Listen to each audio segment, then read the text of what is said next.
Selamat siang teman-teman. Terima kasih atas waktu dan kesempatan yang diberikan. Saya di sini sebagai moderator dan kami dari kelompok 1, yaitu materi kami kurikulum dalam proses pembelajaran. Dan di sini ada beberapa poin yang kami akan bahas bersama, yaitu ada pengertian kurikulum, sejarah kurikulum, komponen kurikulum, fungsi kurikulum, dan konsep kurikulum. Nah, di sini yang akan membahas pengertian kurikulum yang pemateri pertama, waktu dan kesempatan saya mempersilahkan. Ya, saya baik, terima kasih atas kesempatan yang diberikan oleh moderator. Di sini saya akan membahas tentang pengertian kurikulum, tapi sebelumnya kita akan membahas tentang sejarah kurikulum. Jadi di sini sejarah kurikulum itu pada tahun 1947 itu tentang rencana pembelajaran. Nah, rencana pembelajaran pada tahun 1947 itu baru dilaksanakan pada sekolah-sekolah, dan pada tahun 1950 itu baru diterapkan, karena pada tahun 1947 itu baru direncanakan karena itu bangsa Indonesia waktu itu terpengaruh besar dengan sejarah kolonialisme Belanda. Jadi di tahun 1950 itu sejumlah kalangan menyebut bahwa sejarah perkembangan kurikulum diawali dari kurikulum tahun 1950. Yang berikut itu di tahun 1952. Nah, di tahun 1952 itu sejarah kurikulum itu sudah diuraikan, dan di penghujung era Presiden Soekarno itu muncul rencana pembelajaran pada tahun 1964 atau di tahun 1964. Karena apa? Sejarah perkembangan kurikulum itu di tahun 1950 itu baru direncanakan dan belum terurai. Nah, di tahun 1952 itu sudah terurai dan sudah diterapkan pada setiap masing-masing sekolah, baik di tingkat SD, SMP, SMA, dan di tingkat perguruan tinggi. Yang berikut itu kita akan membahas tentang pengertian kurikulum. Jadi pengertian kurikulum secara garis besar bahwa pedoman dan pelaksanaan pembelajaran pada semua jenis jenjang pendidikan, seperti yang sudah saya jelaskan pada sejarah kurikulum. Karena kurikulum itu harus sesuai dengan falsafah atau gagasan dalam dasar negara Republik Indonesia, yakni Pancasila dan Undang-Undang 1945 yang menggambarkan pandangan hidup suatu bangsa, terutama untuk bangsa Indonesia. Yang berikut definisi kurikulum menurut Undang-Undang Nomor 20 Tahun 2003 tentang Sistem Pendidikan Nasional yang tertuang pada pasal 1 butir 19 sebagai berikut.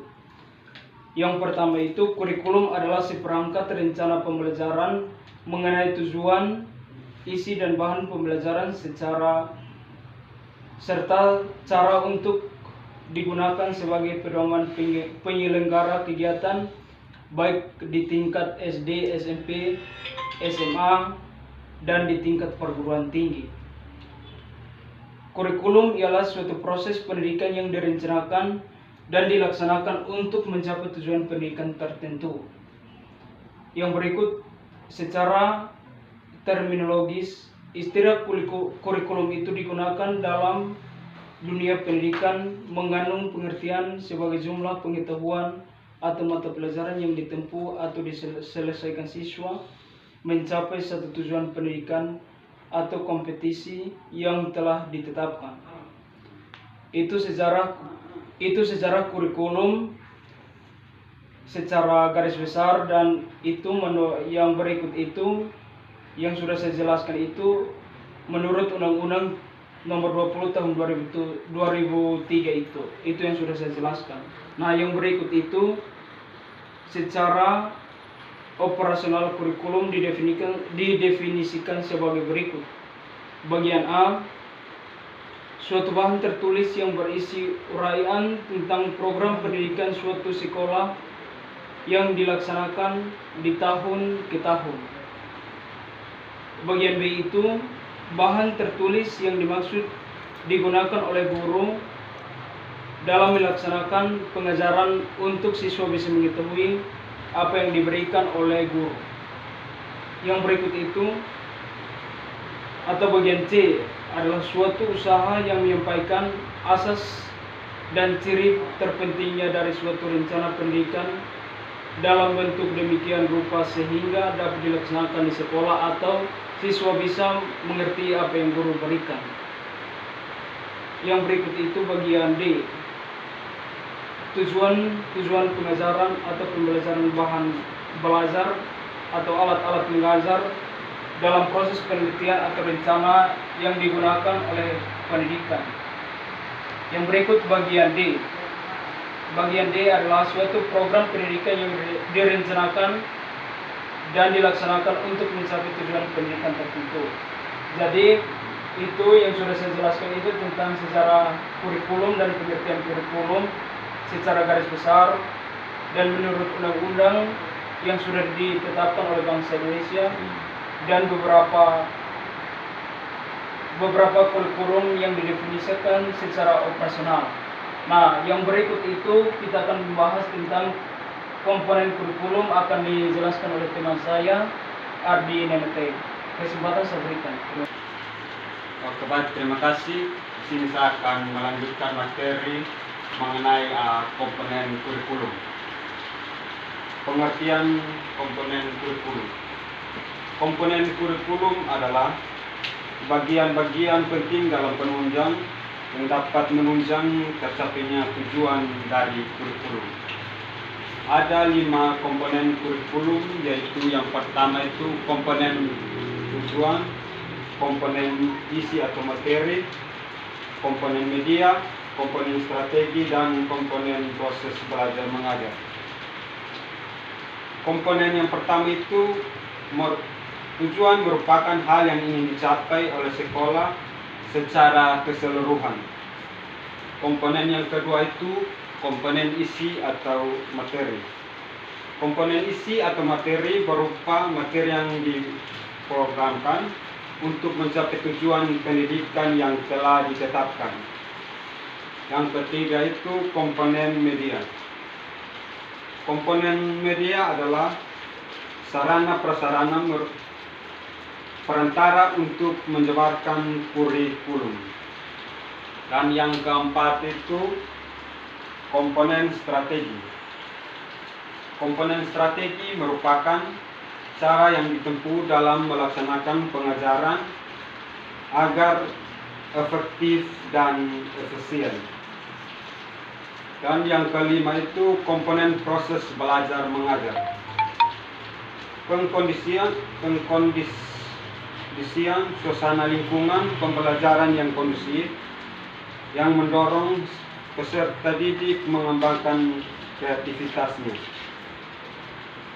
Salah satu fungsi kurikulum ialah sebagai alat untuk mencapai tujuan pendidikan yang ada pada dasarnya.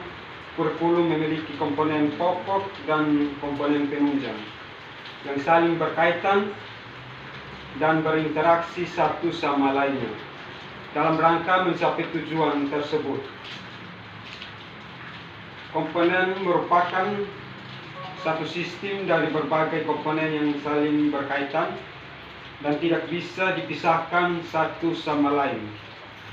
Sebab kalau satu komponen saja tidak ada atau tidak berjalan sebagaimana mestinya. Para ahli berbeda pendapat dalam menetapkan komponen-komponen kurikulum. Ada yang mengemukakan 5 komponen kurikulum dan ada yang mengemukakan 4 komponen kurikulum. Yang pertama menurut Subandia mengemukakan ada 5 komponen kurikulum, yaitu yang pertama komponen tujuan, yang kedua komponen isi atau materi, yang ketiga itu komponen media atau sarana dan prasarana, yang keempat itu komponen strategi, dan yang kelima itu komponen proses belajar mengajar. Itu menurut Subandia. Dan yang berikut itu menurut Semanto mengemukakan ada 4 komponen kurikulum, yaitu yang pertama itu objektif atau tujuan, dan yang kedua itu knowledge atau isi atau materi, dan yang ketiga itu school learning experience atau interaksi belajar mengajar di sekolah, dan yang keempat itu evaluation atau penilaian. Pendapat tersebut diikuti oleh Nasution, Faududin, dan karyanya. Walaupun isi komponen yang dikemukakan berbeda-beda, namun pada intinya sama, yaitu yang pertama itu tujuan, isi dan struktur kurikulum, strategi pelaksanaan proses belajar mengajar, dan evaluasi. Untuk pemateri berikut akan dibawakan oleh Saudara Umbu.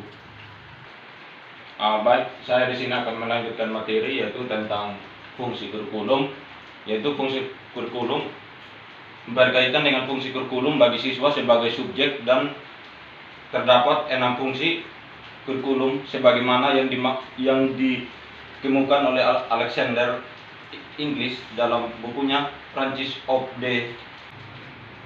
Itu yang pertama, fungsi penyesuaian, di mana pada fungsi penyesuaian ini mengandung makna bahwa kurikulum sebagai alat pendidikan harus mampu mengarahkan anak didik yang memiliki sifat, yaitu mampu menyesuaikan dirinya dengan lingkungan, baik lingkungan fisik maupun lingkungan sosial.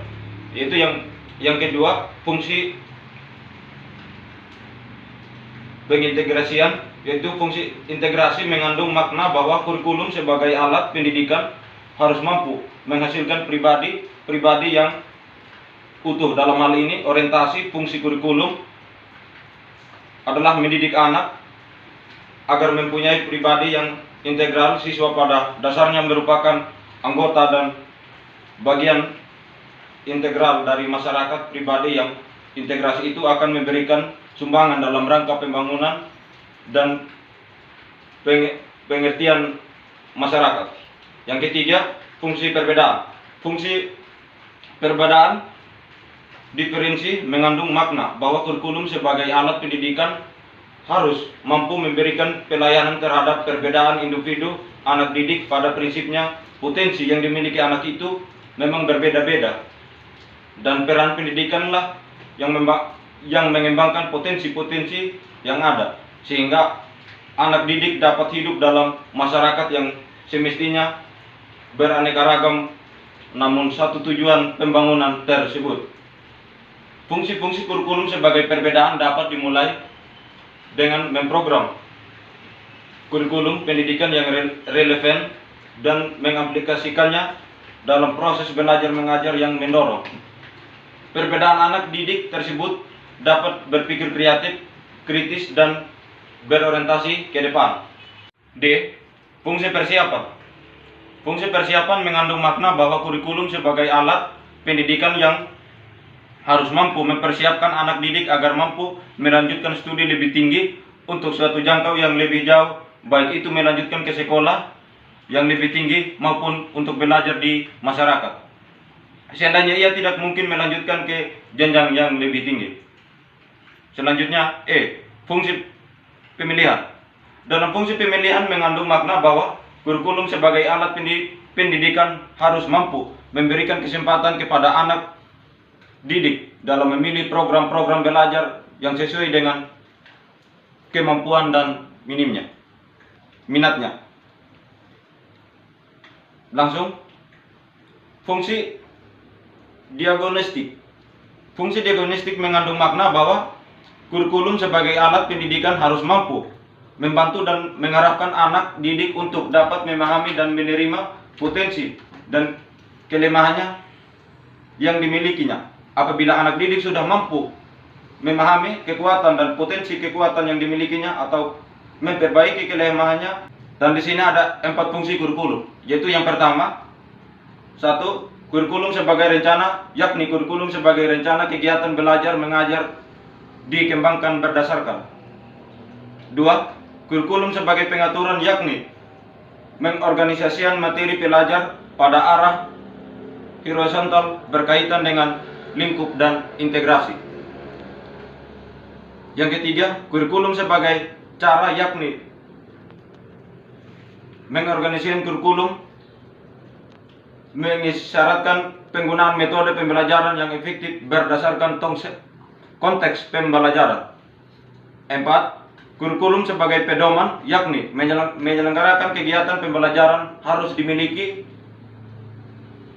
kejelasan tentang gagasan-gagasan dan tujuan yang hendak dicapai melalui penerapan kurikulum.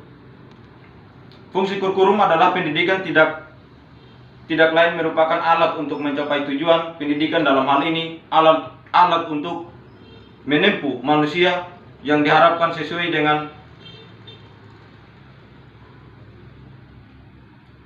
dengan tujuan yang diharapkan. Pendidikan suatu bangsa dengan bangsa lain tidak akan sama karena setiap bangsa dan negara mempunyai filsafat dan tujuan pendidikan tertentu yang dipengaruhi oleh berbagai segi, baik agama, ideologi, kebudayaan maupun kebutuhan negara itu sendiri.